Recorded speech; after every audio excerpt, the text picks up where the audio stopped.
Assalamu alaikum students and welcome to the online classes of Superior Group of Colleges Mianwali. आज के lecture में हम continue करेंगे जो प्रीवियस टॉपिक हमारा फिज़िकल क्लासेस के अंदर था। हम राइबोसोम्स को स्टडी कर रहे थे, तो राइबोसोम्स की हमने कुछ चीज़ें डिस्कस कर ली थी, लेकिन हम टॉपिक को अगेन स्टार्ट से ही शुरू करेंगे आज। तो टॉपिक अगर हम आउटलाइन देखें टॉपिक की, तो उसमें सबसे पहले हम उसकी डेफिनेशन देखेंगे, देन हम अक्रेंस देखेंगे कि राइबोसोम्स कहाँ कहाँ पे मौजूद होते हैं, देन उनकी location, appearance, structure, size, composition, senses and function. So one by one हम सारी चीज़ों को स्टडी करेंगे। फर्स्ट ऑफ ऑल कि राइबोसोम्स क्या चीज़ होती हैं, उसको हम अगर देखें तो हम उसको किस तरह से डिफ़ाइन करेंगे राइबोसोम्स को, कि राइबोसोम्स क्या चीज़ है। सो राइबोसोम्स जो होते हैं एक्चुअली ये हमारे सेल्स के अंदर जितने भी सेल्स होते हैं एनिमल्स के, जिसमें प्रोकैरियोट्स और यूकैरियोट्स दोनों आ जाएंगी, आगे लिखा हुआ भी है क्रस में, तो दोनों के अंदर ये मौजूद होते हैं। अगर हम इनकी डेफिनेशन को देखें तो इनकी स्ट्रक्चर जो होती है ना, ये रफली स्फेरिकल होते हैं, यानी राउंड शेप होते हैं। जिस तरह स्फेरिकल स्ट्रक्चर होती हैं, लाइक टेनिस बॉल होती है, तो उस टाइप की इनकी स्ट्रक्चर होती है और इनके आसपास कोई मेम्ब्रेन नहीं होती है। ये अक्सर क्वेश्चन पूछा जाता है कि हमारे सेल्स के अंदर कौन सी ऐसी ऑर्गेनेली है जिसके आसपास मेम्ब्रेन नहीं होती है। तो राइबोसोम जो है वो एक नॉन मेम्ब्रेनस ऑर्गेनेली होती है जिसके आसपास कोई भी मेम्ब्रेन नहीं होती है। तो ये एक नॉन मेम्ब्रेनस स्ट्रक्चर होती है और इसकी शेप बिल्कुल स्फेरिकल होती है and they are associated with protein synthesis and that's why इनको एक अलग नाम भी देते हैं जिसको प्रोटीन फैक्ट्रीज बोला जाता है। तो ये तीन चीज़ें हैं जो कि हम राइबोसोम्स की डेफिनेशन में इंक्लूड करते हैं। फर्स्ट ऑफ ऑल कि ये नॉन मेम्ब्रेनस होते हैं, दूसरी चीज़ की इनकी शेप को हम कंसिडर कर लेते हैं कि ये रफली स्फेरिकल होते हैं, और तीसरा उनका हम फंक्शन उनको अंदर शामिल कर लेते हैं उसकी डेफिनेशन के अंदर कि ये प्रोटीन की सिंथेसिस में इन्वॉल्व होते हैं। That's why they are also called as protein factories.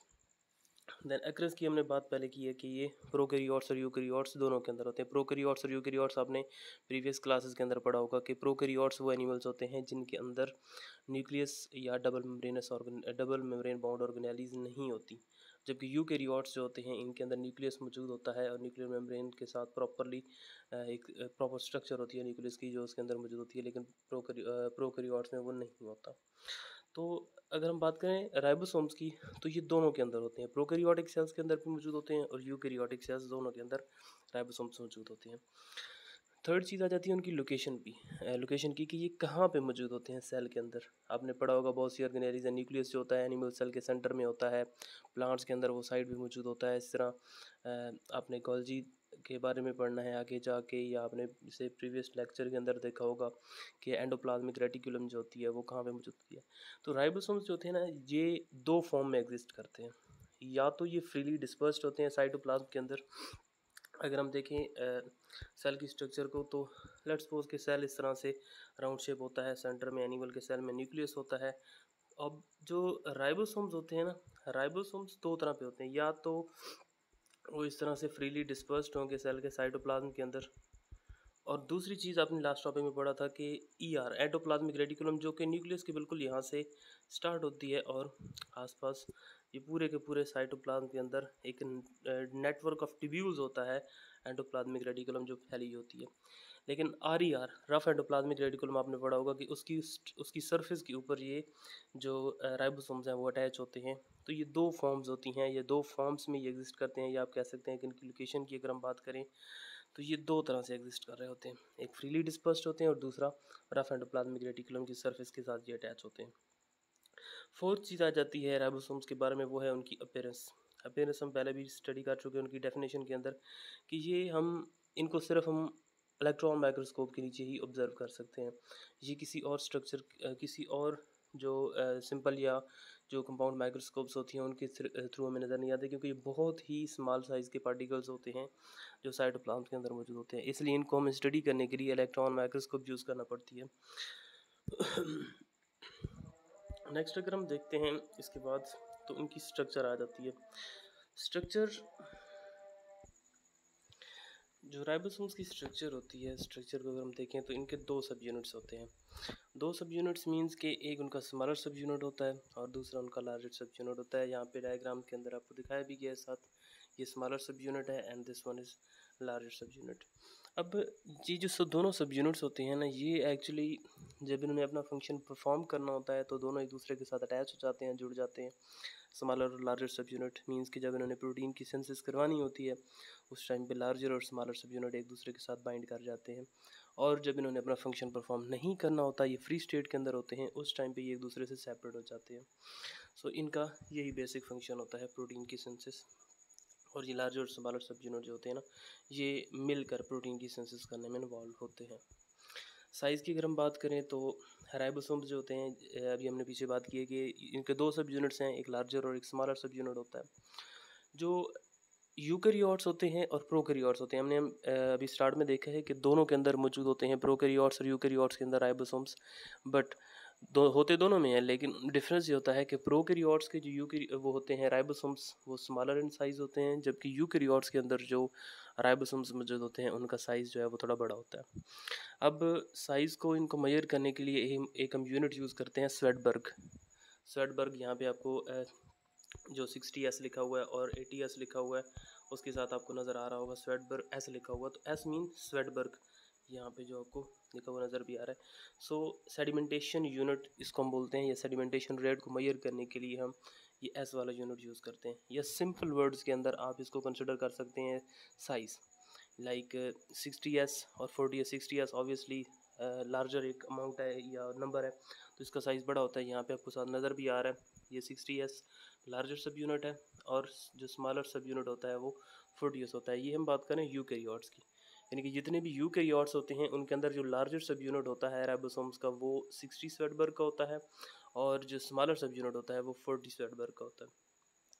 और हमने अभी बात की है कि ये दोनों एक दूसरे के साथ बाइंड कर जाते हैं जब इन्होंने अपना फंक्शन परफॉर्म करना था। अब यहाँ पे एक इंटरेस्टिंग चीज़ आ जाती है कि 60 और 40 को जब हम ऐड करते हैं तो मैथमेटिकल फॉर्म जो थी वो होती है, थ्योरेटिकली हम इसको ऐड करेंगे, यानी कि 60 और 40 को, तो इन दोनों का जो सम होगा वो 100 की इक्वल होगा। बट जब हम प्रैक्टिकली देखते हैं, साइज़ को मेजर करते हैं, जब ये दोनों सब यूनिट्स एक दूसरे के साथ बाइंड कर जाते हैं तो उस टाइम पे इनका साइज़ 100 आने की बजाय एक इंटरेस्टिंग फिगर आता है एंड दैट इज़ 80S। अब क्वेश्चन ये राइज होता है यहाँ से कि किस तरह 60 और 40 एक दूसरे के साथ मिलते हैं तो कैसे 80 हो जाता है, 100 क्यों नहीं होता। इसकी एग्जांपल जस्ट आपको और समझाने के लिए, अगर आप कंसिडर करते हैं एक बॉल पॉइंट है, सॉरी बॉल पॉइंट नहीं, एक आप पॉइंटर देते हैं, पॉइंटर के ऊपर अब उसकी कैप जो होती है, दोनों को सेपरेट कर लें, कैप और पॉइंटर को।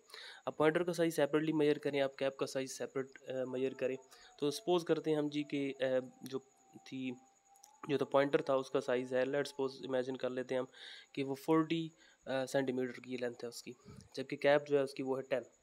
तो 40 + 10 एक्चुअली जब इनको हम ऐड करेंगे तो 50 आना चाहिए।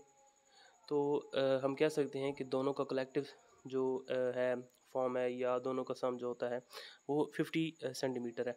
बट एक्चुअली जब हम प्रैक्टिकली कैप को पॉइंटर के ऊपर रखते हैं तो उस टाइम पे जब हम दोनों का कलेक्टिव वो निकालते हैं या दोनों का हम साइज़ मेजर करते हैं तो उस टाइम पे 50 नहीं आएगा। उसकी रीज़न क्या होती है कि जो कैप होती है वो ओवरलैप कर जाती है जो पॉइंटर होता है उसके ऊपर से, जिसकी वजह से दोनों का सम 50 आने की बजाय कम आता है।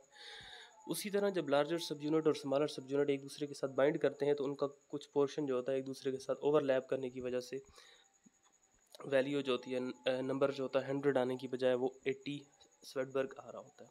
तो इस तरह से जो यूकैरियोट्स होते हैं उनके अंदर जो लार्जर और स्मॉलर सब यूनिट दोनों जब बाइंड करते हैं तो उस टाइम पे उनका साइज़ 80 स्वेडबर्ग होता है, जबकि सेपरेट अगर हम बात करें उनकी तो लार्जर 60S का होता है और स्मॉलर जो होता है वो 40 स्वेडबर्ग का होता है। अब प्रोकैरियोट्स के अंदर अगर हम देखें तो प्रोकैरियोट्स में थोड़ा सा डिफरेंस होता है साइज़ का, जैसे अभी हमने पहले बात की भी है। तो जो प्रोकैरियोट्स होते हैं उनके अंदर जो लार्जर सब यूनिट है वो 60 की बजाय 50 है, और जो स्मॉलर सब यूनिट है वो 40 की बजाय यहाँ पे 30 हो जाता है। एंड सेम होगा कि जब इनके हम एडिशन करेंगे तो अब होना 80 चाहिए, लेकिन यहाँ पे 70 स्वेडबर्ग आता है। उसकी रीज़न यही वही है जो आपको हमने पहले डिस्कस कर लिया, जिसको मतलब कि ओवरलैप कर जाते हैं लार्जर और स्मॉलर सब यूनिट। तो ये वैल्यूज़ जो हैं ये आपने मेमोराइज़ करनी है ताकि और एक चीज़ का भी ख्याल रखना है कि दोनों एक दूसरे के साथ कंफ्यूज नहीं करने, प्रोकैरियोट्स और यूकैरियोट्स वाले जो राइबोसोम्स के साइज़ होते हैं दोनों के, लार्जर के और स्मॉलर सब यूनिट का, और कम्युलेटिव जो होता है दोनों के सेपरेट आपने याद करने। अब एक और चीज़ यहाँ पे कि हमने स्टार्ट में देखा था, अगर जब हम पढ़ रहे थे तो वहाँ पे हमने देखा कि जो राइबोसोम्स होते हैं वो दो फॉर्म्स के अंदर एग्जिस्ट करते हैं। एक तो रफ एंडोप्लाज्मिक रेडिकुलम के साथ अटैच होते हैं, और दूसरा फ्री फॉर्म के अंदर एग्जिस्ट करते हैं, साइटोप्लाज्म के अंदर डिस्पर्स्ड होते हैं फ्रीली। लेकिन एक चीज़ यहाँ पे और आ गई है नई, जो कि एक इंटरेस्टिंग सी है, कि माइटोकॉन्ड्रिया, क्लोरोप्लास्ट, ये दो ऐसी ऑर्गेनेलीज होती हैं जो यूकैरियोट्स के अंदर होती हैं, और इनके अंदर अपने अलहदा राइबोसोम्स मौजूद होते हैं। मींस कि इनका एक अलहदा से अपना सिस्टम होता है, इनके अंदर अपना डीएनए भी इनके पास मौजूद होता है, इनके पास अपना आरएनए होता है, और अपने ही इनके पास जो राइबोसोम्स हैं वो मौजूद होते हैं। मींस कि आप कह सकते हैं किसी हद तक कि एक जो ये दोनों ऑर्गेनेलीज हैं ना, क्लोरोप्लास्ट और माइटोकॉन्ड्रिया, इन दोनों ने अपना एक अलहदा सा सिस्टम बनाया हुआ होता है सेल के अंदर ही। इन्होंने अपना न्यूक्लियस, न्यूक्लियस नहीं, अपना डीएनए इनके पास होता है, जिसकी वजह से इनको हम सेल्फ रेप्लिकेटिंग ऑर्गेनेलीज भी बोलते हैं, जो माइटोकॉन्ड्रिया होते हैं और क्लोरोप्लास्ट होते हैं। तो सेल्फ रेप्लिकेटिंग है तो ऑब्वियसली इनका अपना एक समझे कि स्टेट विद इन स्टेट जिस तरह होता है ना, एक कंट्री है तो उस कंट्री के अंदर अपनी स्टेट्स होती हैं, और वो स्टेट अपनी सारे जो मामलात होती हैं वो खुद देख रही होती हैं।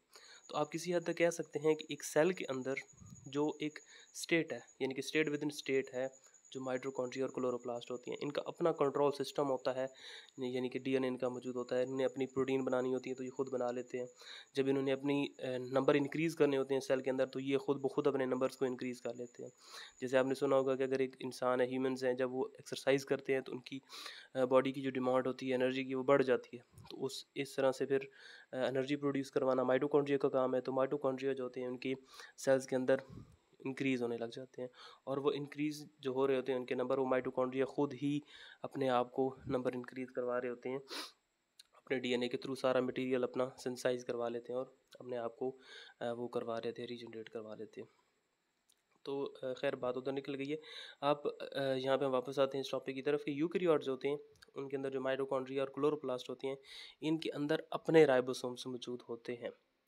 और एक चीज़ और, अगर आप कन्फ्यूजन से बचे रहें तो ये आपने याद रखनी है कि जितने भी यूकैरियोट्स होते हैं ना, अब यूकैरियोट्स के अंदर हमने बात की थी कि उनके अंदर जो राइबोसोम्स होते हैं वो 80 स्वेटबर्ग वाले होते हैं।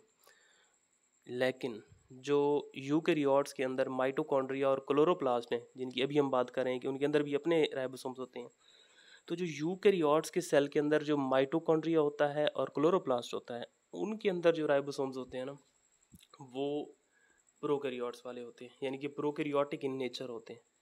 मीन्स कि लेट्स सपोज कि एक यूकैरियोट वाला सेल है, हम इमेजिन कर लेते हैं ह्यूमन से, तो ह्यूमन के सेल एक इस तरह से सेल है, उसके अंदर जो राइबोसोम्स दूसरे मौजूद हैं ना, फ्रीली डिस्पर्स्ड फॉर्म के अंदर, या जो आर के साथ अटैच है, रफ एंडोप्लाज्मिक रेडिकुलम के साथ, वो दोनों जो होंगे वो कौन से वाले होंगे, वो होंगे 80 स्वेटबर्ग वाले।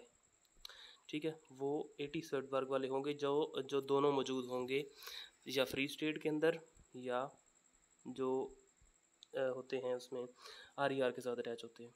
लेकिन यहाँ पे जो इंटरेस्टिंग चीज़ अभी आपको बताई है माइटोकॉन्ड्रिया, कि सपोज करें कि माइटोकॉन्ड्रिया जो होता है वो यहाँ पे राइबोस उसके अंदर एनिमल के सेल के अंदर मौजूद है, तो जो माइटोकॉन्ड्रिया के अंदर उसके अपने होंगे राइबोसोम्स, वो 80 स्वेटबर्ग वाले नहीं होंगे, वो 70 स्वेटबर्ग वाले होते हैं। अब उसकी रीज़न क्या होती है, ये एक बहुत ही वैलिड सा क्वेश्चन कंसिडर किया जाता है। उसकी रीज़न जो होती है ना, वो आप सेकंड ईयर में जाके डिटेल में चीज़ें पढ़ेंगे, क्योंकि यहाँ पे आपको फिर कन्फ्यूजन हो जाएगी, काफ़ी लेंथी टॉपिक हो जाएगा। तो ये बेसिक आप इतना याद रखें कि एक एवोल्यूशनरी मैकेनिज्म होता है इसके पीछे, क्योंकि जो माइटोकॉन्ड्रिया और क्लोरोप्लास्ट होती है ना, ये एवॉल्व हुई हैं प्रोकैरियोट से ही। तो ये सेकंड ईयर में आप एवोल्यूशन वाला टॉपिक पढ़ेंगे तो वहाँ पे आप डिस्कस करेंगे, बल्कि सॉरी आपका सिलेबस चेंज हुआ है तो फर्स्ट ईयर में ही है। तो ये जब हम चैप्टर डिस्कस करेंगे तो वहाँ पे ये चीज़ सारी हमने डिटेल्स के अंदर पढ़नी है कि जो यूकैरियोट्स के माइटोकॉन्ड्रिया या क्लोरोप्लास्ट होते हैं, उनके अंदर जो राइबोसोम्स हैं वो प्रोकैरियोट्स वाले क्यों होते हैं। तो ये हम वहाँ पे उस टॉपिक उस चैप्टर में डिटेल में देखेंगे जाके। अब हम देखेंगे कंपोजिशन मीन के कंपोज्ड ऑफ, कि जो राइबोसोम्स हैं वो किस किस चीज़ से कंपोज्ड ऑफ होते हैं। तो राइबोसोम्स जो होते हैं ये सिर्फ दो चीज़ों से मिलके बनते हैं। 50% आरएनए होता है और 50% इनके अंदर प्रोटीन मौजूद होती है। यानी कि ये सिर्फ दो चीज़ों से मिलके बनते हैं। इसी वजह से इनको बोला जाता है राइबोन्यूक्लियोप्रोटीन्स। अब राइबोन्यूक्लियो जो टर्म है वो आरएनए से ली गई है, क्योंकि आरएनए को हम बोलते हैं राइबोन्यूक्लिक एसिड। तो जो राइबोन्यूक्लियो प्रोटीन है ना, इसका फर्स्ट पोर्शन यानी कि राइबोन्यूक्लियो वाला पोर्शन आरएनए और बाकी प्रोटीन। सो इन दोनों चीज़ों को मिलाकर राइबोसोम्स बने हुए होते हैं। जो आरएनए मौजूद होता है ना, आरएनए की आपने डिफरेंट टाइप्स पढ़ी होंगी, राइबोसोमल, मैसेंजर और ट्रांसफर आरएनए। तो जो राइबोसोम्स के अंदर आरएनए होता है वो राइबोसोमल आरएनए होता है, और 50% बाकी इसके अंदर प्रोटीन्स मौजूद होती हैं। देन सिंथेसिस आ जाती है। सिंथेसिस मीन्स के जो राइबोसोम्स होते हैं इनकी सिंथेसिस कहाँ पे हो रही होती है। तो जो प्रोकैरियोट्स हैं और यूकैरियोट्स हैं, इन दोनों के अंदर जो इसकी फॉर्मेशन होती है उसकी लोकेशन डिफरेंट है। अब यूकैरियोट्स में आपने पढ़ा होगा कि न्यूक्लियस सेल होता है, एनिमल सेल दैट सपोज, उसके सेंटर में एक न्यूक्लियस होता है। न्यूक्लियस के अंदर आपने एक चीज़ पढ़ी होगी, एक डार्क स्टेनिंग बॉडी मौजूद होती है जिसको हम न्यूक्लियोलस बोलते हैं।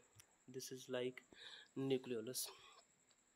सो न्यूक्लियोलस वो जगह होती है यूकैरियोट्स के अंदर जहाँ पर जो राइबोसोम्स हैं वो सिंथेसाइज हो रहे होते हैं। आप कह सकते हैं कि न्यूक्लियोलस जो है वो फैक्ट्री ऑफ आरएनए है, और आरएनए को हम बोलते हैं फैक्ट्री ऑफ प्रोटीन्स। लेकिन जो प्रोकैरियोट्स होते हैं, प्रोकैरियोट्स के अंदर हमने पढ़ा है कि न्यूक्लियस तो होता नहीं है, ना ही उनके अंदर न्यूक्लियोलस होता है। उनके अंदर एक रीजन मौजूद होता है जिसको हम न्यूक्लियोइड रीजन बोलते हैं। यानी कि सेंटर वाला जो पोर्शन जहाँ पे उनका जो डीएनए होता है वो डिस्पर्स्ड होता है, क्रोमैटिन मौजूद होता है प्रोकैरियोट्स का, उस रीजन को हम न्यूक्लियोइड रीजन बोलते हैं। तो उस रीजन के अंदर ही जो राइबोसोम्स हैं वो सिंथेसाइज हो रहे होते हैं यूकैरियोट्स के अंदर। अगर हम बैक्टीरिया की स्ट्रक्चर को देखते हैं ना, तो बैक्टीरिया की स्ट्रक्चर आपने देखी होगी कि ऐसे बैक्टीरिया होता है, सेंटर में यहाँ पे ऐसे डिस्पर्स्ड फॉर्म के अंदर जो डीएनए होता है वो मौजूद होता है, क्रोमैटिन होता है। तो इसी रीजन को हम न्यूक्लियोइड रीजन बोलते हैं। तो इसी जगह पर सिंथेसिस हो रही होती है जो राइबोसोम्स होते हैं प्रोकैरियोट्स के अंदर। लास्ट जो टॉपिक आप कहेंगे हम, फंक्शन है राइबोसोम्स का, कि क्या फंक्शन है, हम ऑलरेडी देख भी चुके हैं कि इनको हम प्रोटीन फैक्ट्रीज बोलते हैं। मीन्स कि प्रोटीन की सिंथेसिस यहाँ पे हो रही होती है। अब ये जो टॉपिक है इसको हम देखें तो आप सपोज करें कि एक इस तरह से सेल है, सेल के सेंटर के अंदर न्यूक्लियस होता है। अब न्यूक्लियस जो होता है यूकैरियोट्स का वो सारा कंट्रोल सेंटर होता है, यानी कि सारा मैकेनिज्म जो होता है वो कंट्रोल कर रहा होता है न्यूक्लियस। अब प्रोटीन की सिंथेसिस होनी है राइबोसोम्स के अंदर, और राइबोसोम्स मौजूद होते हैं साइटोप्लाज्म के अंदर। सपोज करें यहाँ पे एक राइबोसोम्स मौजूद है, दोनों स्मॉलर और लार्जर सब यूनिट अटैच है। अब इसको हम बोलते हैं राइबोसोम्स को प्रोटीन की फैक्ट्रीज। अब प्रोटीन की ये फैक्ट्रीज होती हैं, तो अगर आप अपनी नॉर्मल प्रैक्टिकल लाइफ में देखें तो कोई भी फैक्ट्री होती है ना, तो फैक्ट्री एक्चुअली एक बिल्डिंग है। एक बिल्डिंग के अंदर हम सपोज करें एक सीमेंट फैक्ट्री है, तो एक बिल्डिंग जो होती है ना उसको हम फैक्ट्री बोलते हैं। तो अब सीमेंट बनाने के लिए सिर्फ वो एक बिल्डिंग हमें नहीं चाहिए होती है। सीमेंट बनाने के लिए हमें पहली चीज़ चाहिए होगी कि हमें वो सारा एक फार्मूला सा दिया जाए कि कौन कौन सी चीज़ को हम मिलाएंगे। सारी जो इंस्ट्रक्शंस होती हैं वो इंस्ट्रक्शन होनी चाहिए। तो यहाँ पे राइबोसोम्स हमारे पास क्या है, फैक्ट्रीज हैं। तो सारी इंस्ट्रक्शन प्रोटीन बनाने के लिए वो आती हैं सेल्स के न्यूक्लियस से, यानी कि डीएनए से। तो इंस्ट्रक्शन भी आ गई, फैक्ट्री भी है। तीसरी चीज़ होती है रॉ मटेरियल, मींस कि जिस चीज़ को हमने यूज़ करके आगे वो प्रोडक्ट प्रोड्यूस करनी होती है। तो ये राइबोसोम्स प्रोटीन की फैक्ट्रीज हैं। मींस कि प्रोटीन बनाने के लिए हमें चाहिए होते हैं जो अमाइनो एसिड्स होते हैं, और वो अमाइनो एसिड्स यहाँ पे साइटोप्लाज्म के अंदर डिस्पर्स्ड होते हैं। तो आरएनए की एक टाइप होती है ट्रांसफ़र आरएनए। तो वो ट्रांसफ़र आरएनए अमाइनो एसिड्स को यहाँ से ट्रांसफ़र करके लाता है इस फैक्ट्री के अंदर, यानी कि राइबोसोम्स के अंदर, और यहाँ पर फिर प्रोटीन की सिंथेसिस होती है। तो ये था एक टोटल मैकेनिज्म, एक ब्रीफ सा आपको आइडिया दे दिया मैंने कि किस तरह प्रोटीन की सिंथेसिस हो रही होती है।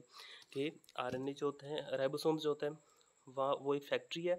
फैक्ट्री में सारी इंस्ट्रक्शन कहाँ से आती हैं, डीएनए से आती हैं, न्यूक्लियस से आती हैं, जो कि मैसेंजर आरएनए लेके आता है। और प्रोटीन बनाने के लिए ऑब्वियसली हमें रॉ मटेरियल चाहिए, और रॉ मटेरियल मौजूद होता है साइटोप्लाज्म के अंदर।